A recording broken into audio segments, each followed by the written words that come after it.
La police scientifique s'affaire ce matin à Molenbeek.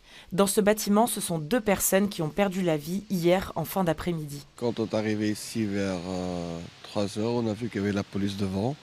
On s'était étonné. Après, on a posé des questions, c'est quelle maison, Après, on s'est rendu compte que c'est la personne que j'ai eu en contact un jour. Ce sont des gens très discrets. C'est rarement qu'on le voyait dans le quartier. Un homme de 34 ans s'est dénoncé au commissariat. Il est actuellement privé de liberté. Le parquet de Bruxelles a requis un juge d'instruction pour meurtre. Les premières étapes de l'enquête montrent que les faits s'inscrivent dans un contexte relationnel.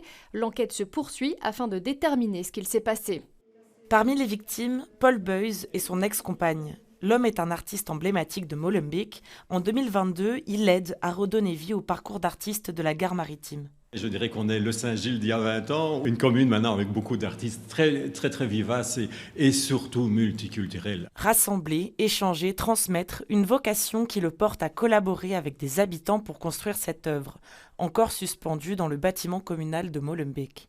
C'était une personnalité généreuse qui justement voulait partager son art. Et il organisait d'ailleurs des ateliers. Il y en a eu un ici à l'occasion du parcours d'artistes.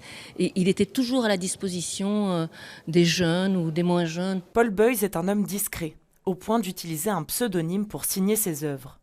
Boris, de l'art contemporain qui mêle les choix de matière. Donc il utilise des matériaux de récupération, ça peut être du laiton, de l'inox, du béton, etc.